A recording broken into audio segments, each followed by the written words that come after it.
Lieutenant Colonel Robert Hayes stepped into the bustling terminal of Dallas-Fort Worth International Airport, his polished boots clicking against the tiled floor.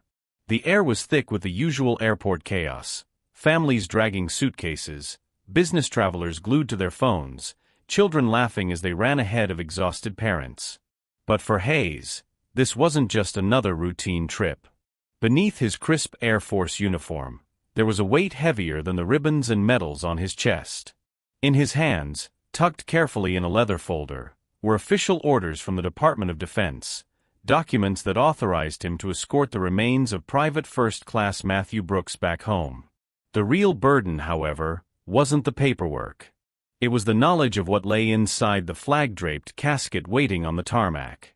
Hayes had never met Brooks in life, but that didn't matter. Duty didn't require familiarity, only commitment. He had escorted fallen soldiers before, had stood beside grieving families as they welcomed home the loved ones they had lost. It never got easier, but it was a responsibility he carried with honor. No soldier gets left behind. He adjusted his hat and exhaled, steadying himself before approaching the airline check-in counter. The line moved at a sluggish pace, passengers shifting impatiently as agents typed away at their keyboards. When it was finally his turn, he placed his military ID and travel orders on the counter with a quiet confidence. The woman behind the desk, Jessica Klein, barely glanced at him at first. She tapped a few keys on her screen, her brow furrowing slightly. Then she paused, too long for it to be routine. "Sir," she hesitated, her voice tight.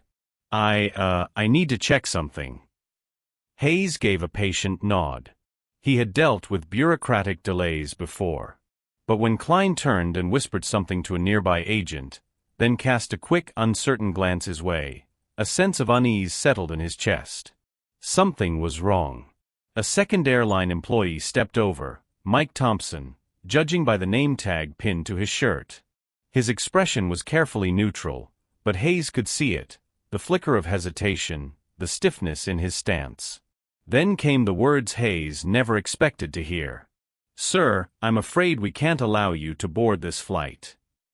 The terminal's background noise faded. For the first time that day, Hayes felt something heavier than duty settle over him. Jessica Klein sat at the counter, typing methodically into the computer system. It was the same routine she had done hundreds of times before, checking in passengers, issuing boarding passes, and ensuring the flight was set to depart on schedule. The noise of the bustling airport was a constant hum around her, but she was used to it. For the most part, everything flowed like clockwork. But today was different. She had barely glanced up when Lieutenant Colonel Robert Hayes approached the counter, his crisp Air Force uniform standing in stark contrast to the usual travelers in jeans and t-shirts. She didn't think much of it at first. Military personnel were a common sight at airports, particularly in a hub as large as Dallas-Fort Worth. She processed his paperwork, her fingers moving swiftly over the keyboard, but then something caught her eye. His documents, his orders, the travel ID, everything was in order, but as her eyes scanned the system, something didn't sit right. A frown tugged at her brow. She double-checked the information, then checked it again, but there was no immediate explanation for the nagging doubt creeping into her mind. After a few moments of hesitation, she glanced up, meeting Hayes' steady gaze. "Sir, could you please hand me your documents again?" He extended the papers toward her, his face calm, giving nothing away. She took them, but her fingers trembled slightly as she took another look at the screen. She could feel the weight of his stare, the expectation that she would simply process this like any other passenger. But something wasn't adding up. She turned to the agent beside her, Kyle, a young man who was usually quick on his feet and knew the system well. He was typing into his own terminal, but she could see his eyes flicker toward her, curious, then cautious. She leaned in slightly, her voice dropping to a whisper. "There's a problem with this ticket. I need to check something." Kyle didn't respond immediately, but after a moment, he nodded. Without another word, he tapped his supervisor on the shoulder and murmured something into his ear.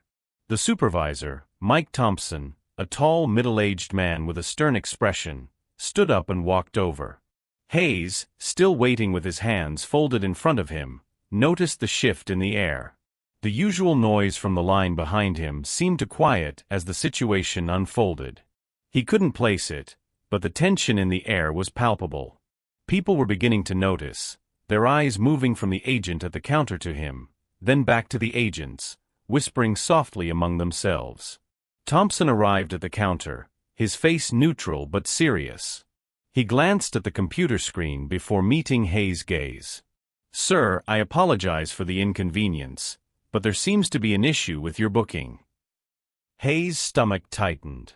He had traveled with military orders before, and this wasn't the first time he had escorted remains. He knew the procedure, and there had never been any issue with the tickets in the past. His voice remained steady, his military training kicking in as he asked, "What kind of issue?" Thompson cleared his throat. "It's a security protocol, sir. We're unable to allow you to board at this time." A cold ripple of confusion washed over Hayes. He'd heard the words before, but they didn't make sense. This wasn't just a civilian flight, this was a mission. It was an assignment from the military itself, with official orders and the solemn duty of escorting a fallen soldier home. Security protocol? Hayes repeated, trying to keep his voice calm. "I'm escorting the remains of a soldier. The paperwork is in order, and I'm carrying official orders. What exactly is the issue here?" Thompson hesitated, looking at Hayes for a long moment before finally speaking again. "I'm afraid there's nothing we can do. It's just policy."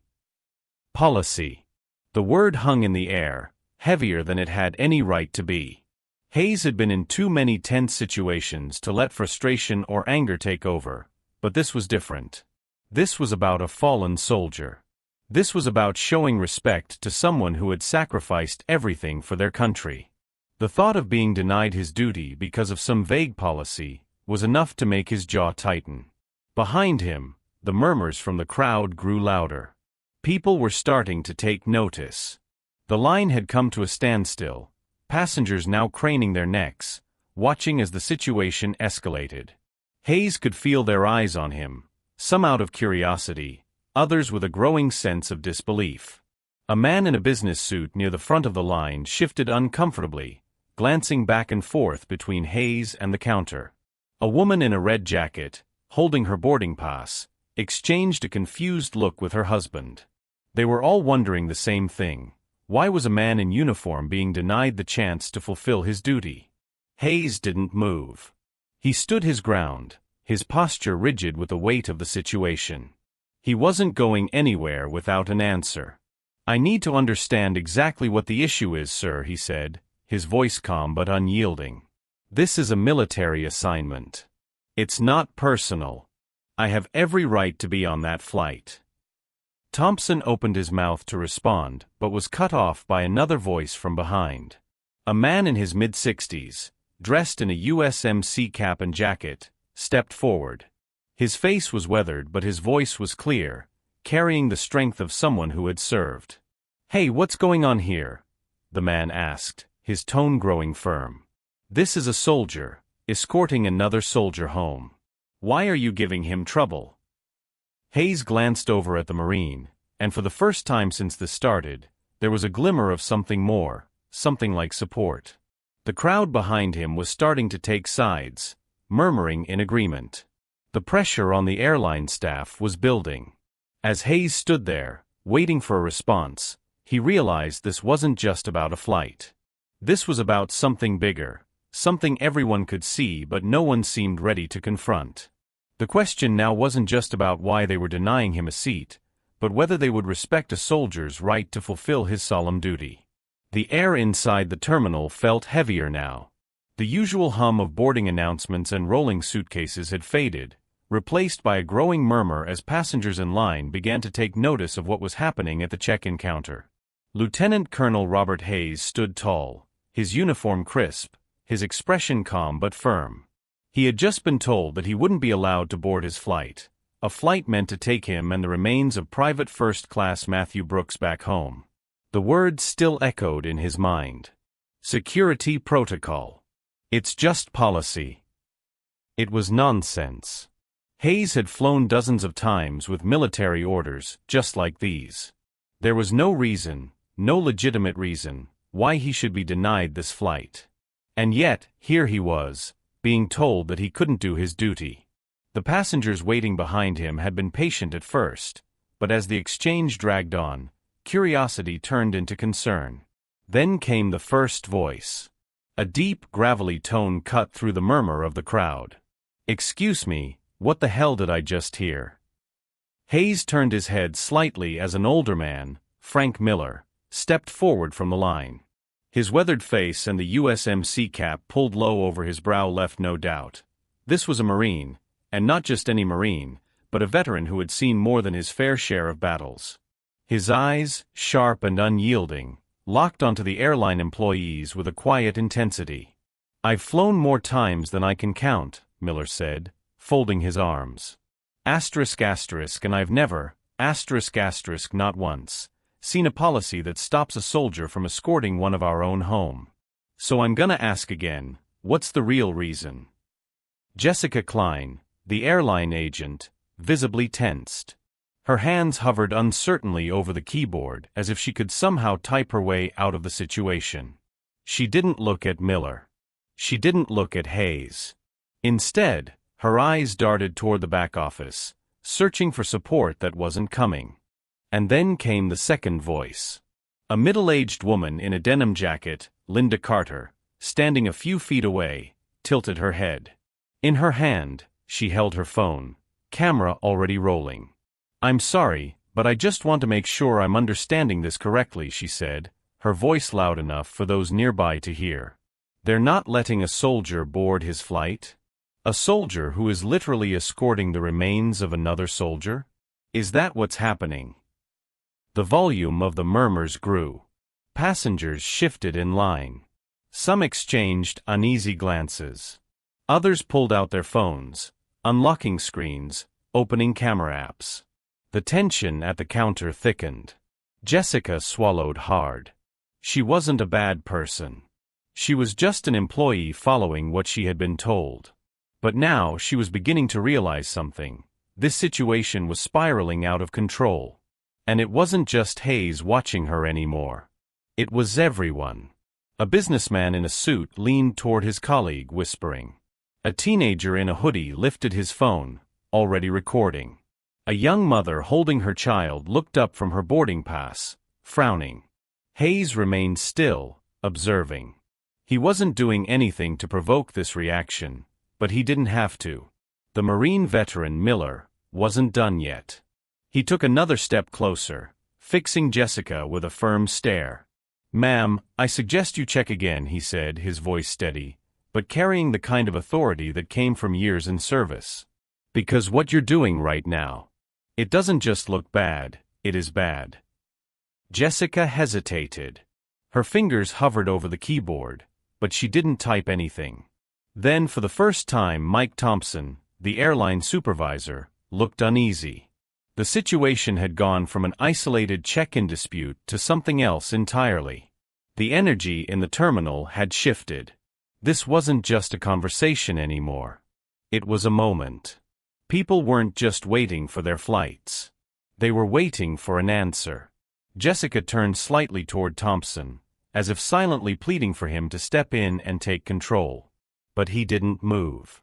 He only adjusted his tie, cleared his throat, and avoided eye contact with the cameras now pointed in his direction. Hayes, standing at the center of it all, knew exactly what was happening. The airline had miscalculated.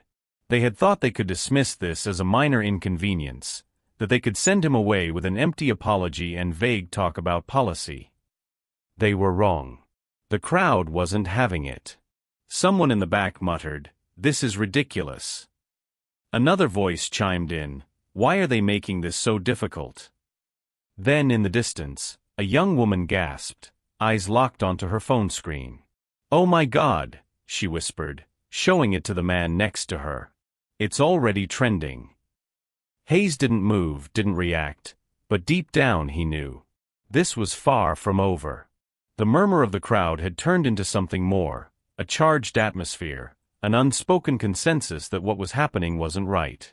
And then, almost like a spark igniting dry grass, the first ripple of outrage went online. Ethan Walker, a young man in his early 20s, had been standing a few rows behind in line, watching the situation unfold with growing disbelief. He wasn't a veteran. He didn't come from a military family. But even he knew this was wrong.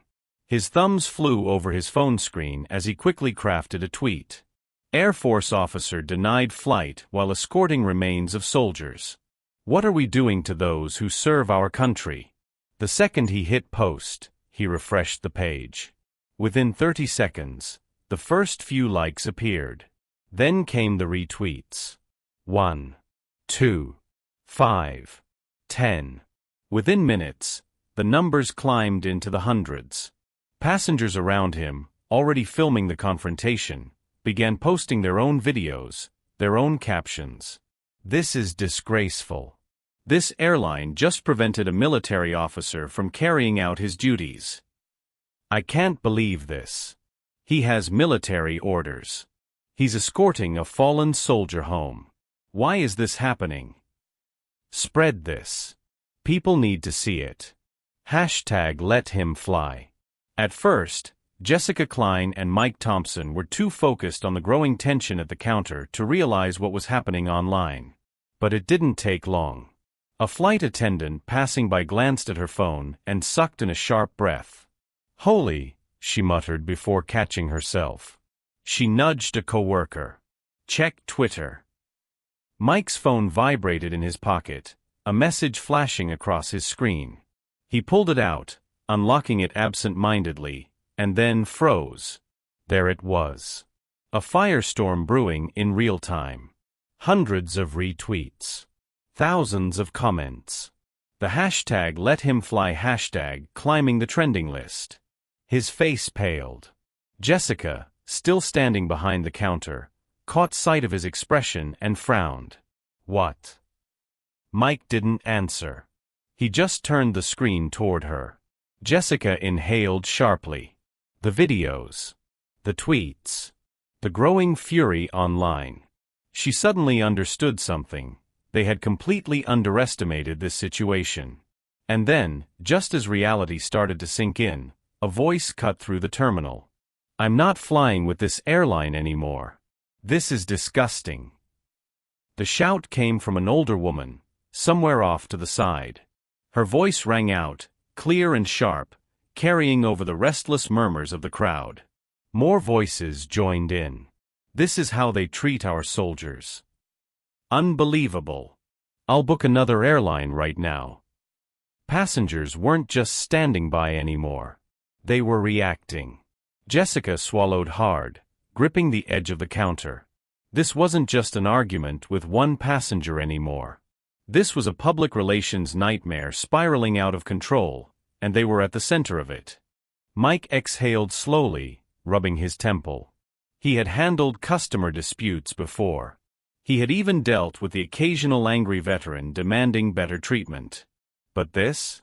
This was a disaster in the making. As if to make matters worse, Ethan Walker's phone buzzed again. He glanced down at the screen, his eyes widening. His tweet had just been shared by a major military news page. Guys, he muttered under his breath. This is blowing up. Nearby, a younger woman gasped, clutching her phone. It's already trending on Facebook. Jessica and Mike locked eyes, both thinking the same thing. This isn't going away. They had assumed this would be a minor issue, a simple case of following corporate policies, enforcing a rule, keeping everything professional. But they had failed to realize something crucial. This wasn't just about a flight. This was about respect. About how a nation treated its soldiers. About whether or not the people who risked their lives in service of their country could expect basic human decency in return. And now, the entire country was about to find out. The atmosphere in the terminal had shifted from tense curiosity to outright indignation. The passengers, once just silent onlookers, were now fully engaged.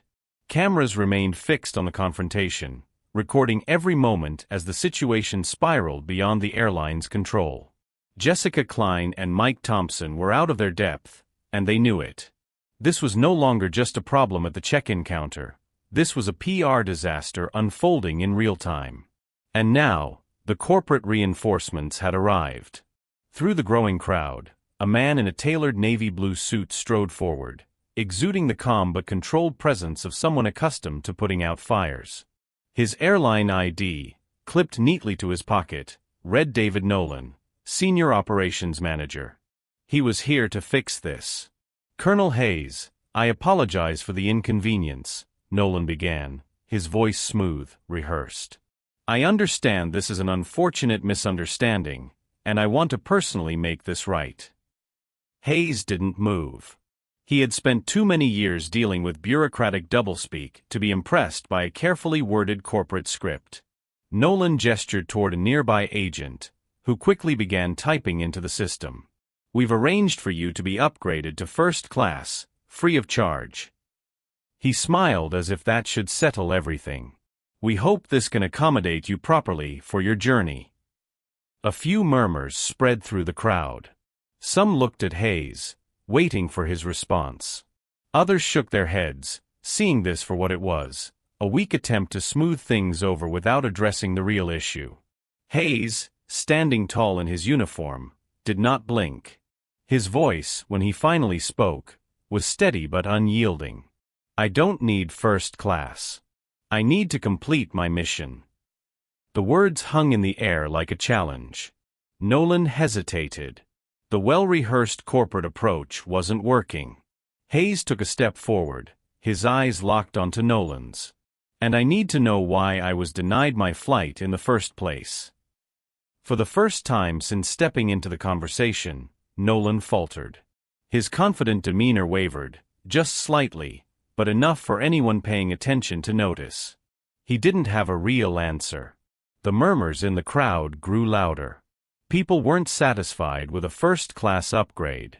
They wanted accountability. A woman in the back called out, her voice sharp. Tell him the truth. Why was he denied? A man near the front folded his arms, shaking his head. First class? You think this is about a better seat? Give me a break. Hayes wasn't alone anymore. The crowd was with him. Nolan inhaled sharply, trying to keep control of the situation. Sir, again, I sincerely apologize for the miscommunication. We are working to resolve this. Miscommunication. Hayes interrupted. His tone wasn't aggressive, but it was firm enough to stop Nolan mid-sentence. That's not what happened here. A miscommunication is when you get someone's coffee order wrong. Hayes's voice did not waver. This was a decision. Someone looked at my paperwork, saw my orders, and still told me I wasn't allowed to board. I want to know why. The crowd erupted in agreement. More voices rose, backing him up. He's right. That wasn't a mistake, that was a choice. Tell us the real reason. Nolan's polished demeanor continued to crack. The crowd had turned into something more dangerous than an inconvenience. They had turned into witnesses. Jessica, still standing behind the counter, looked at Mike Thompson, the supervisor who had originally denied Hayes' flight. Her hands trembled slightly. She hadn't questioned the decision at first. It was just a policy, right? A security measure, nothing personal. But now, as the weight of the moment pressed down on her, she wasn't sure anymore. Had she just followed orders? Or had she been complicit in something worse? Nolan could feel the moment slipping from his grasp. He needed to end this conversation before it spiraled further. His voice dropped into a more authoritative tone, trying one last time to regain control. Colonel Hayes, I assure you, we are doing everything possible to rectify this situation. If you'll allow us, we'd like to personally escort you to your gate so you can continue your mission. Hayes didn't move. He wasn't going to be escorted out like some VIP to make this problem disappear. He wasn't going to let them rewrite this story on their terms. He let the silence stretch for a moment, then, finally, he spoke. And if no one had spoken up? Nolan blinked, clearly not expecting the question. Hayes took a slow step forward. If no one had recorded this, if no one had posted about it online, if the passengers around me hadn't stood up, would I still be standing here? Or would I still be denied my flight?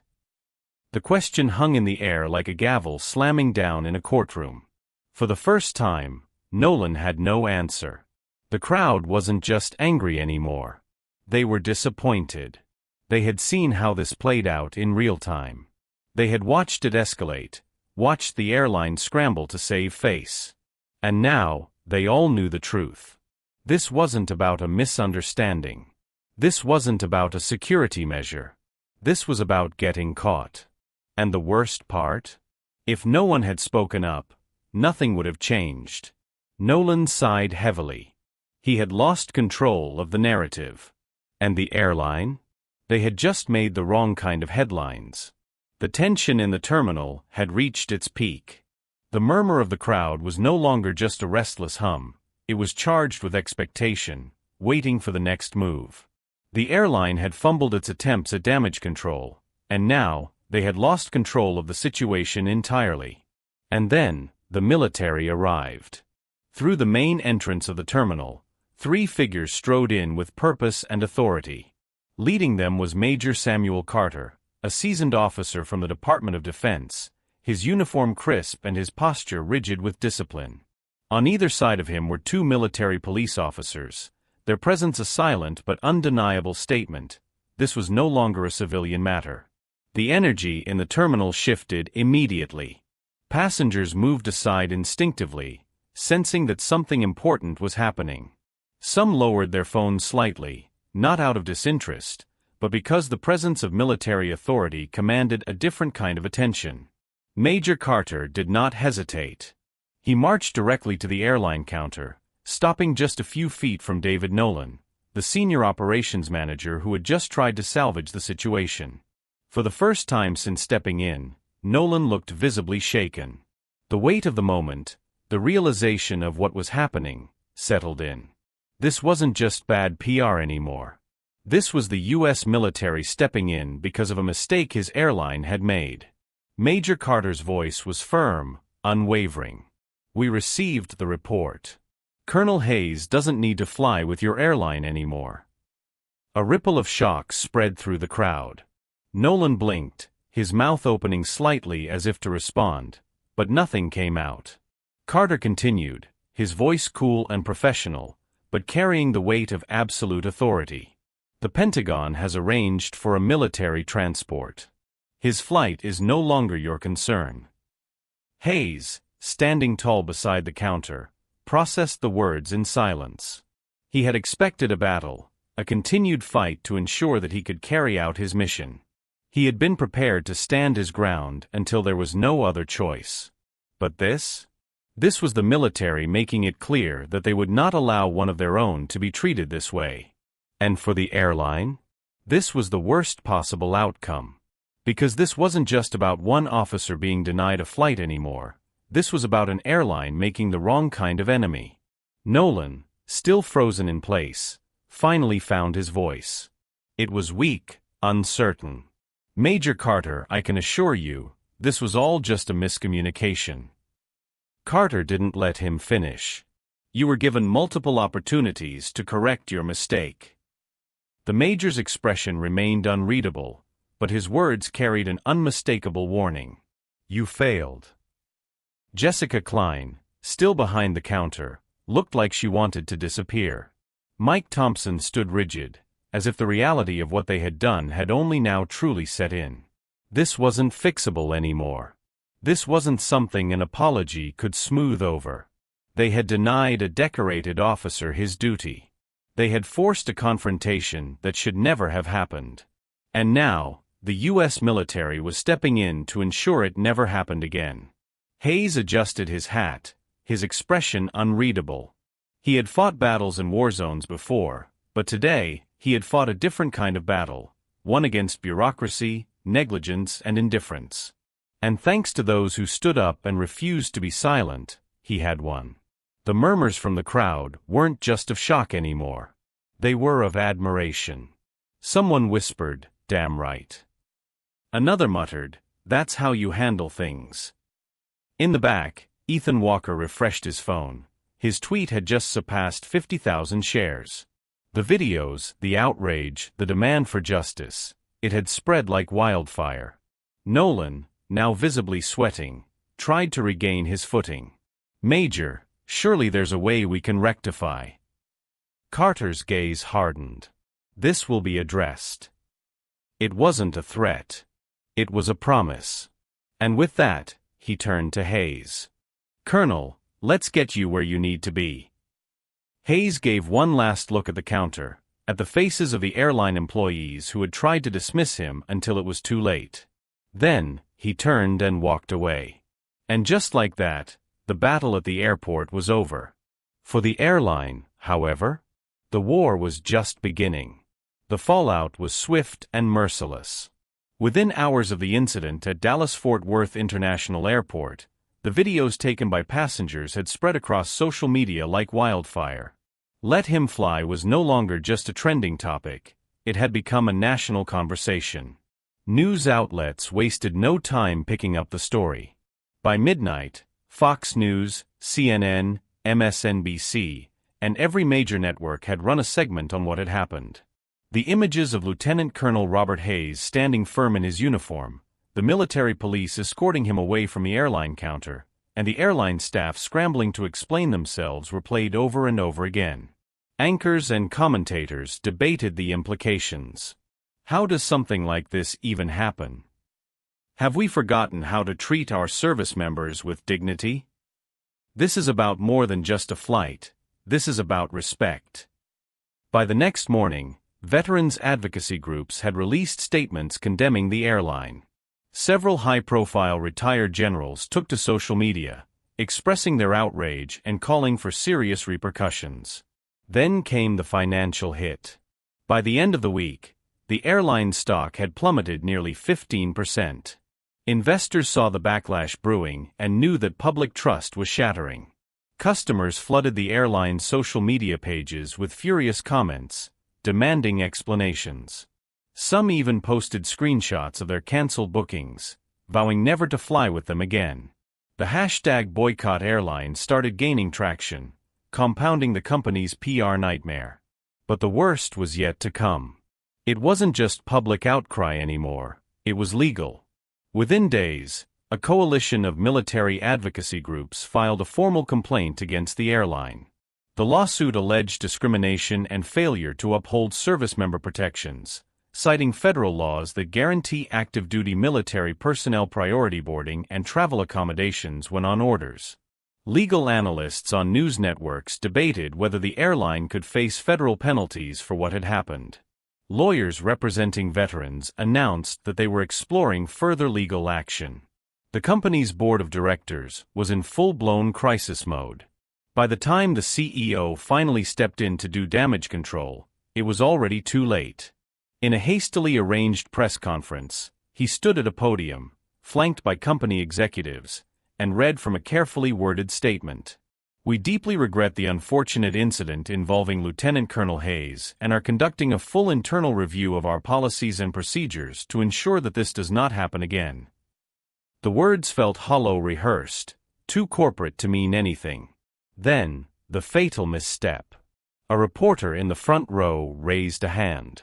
"Does your company take full responsibility for this situation?" The CEO hesitated. Just for a second. But it was enough. That brief pause, that flicker of doubt, was all the confirmation people needed. This wasn't an apology. This was damage control. And no one was buying it. The outrage didn't fade, it grew. The airline announced that the employees involved had been placed on administrative leave, pending an internal review. But for the public, that wasn't justice. It was an excuse. For days, veterans and military families flooded the airline's customer service lines, demanding answers. The company's marketing team scrambled, trying to shift focus onto discounted fares and promotional deals, but nothing worked. Because no one was ready to move on. This wasn't just about one soldier being denied a flight. It was about how America treated its warriors. It was about whether people would accept empty apologies or demand real accountability. And in this case, the people had spoken. For the airline, the damage was done. In life, there are moments when we are called to stand, not for ourselves, but for what is right. Lieutenant Colonel Hayes' story is not just about a flight. It is about honor, respect, and the responsibility we all share to uphold justice.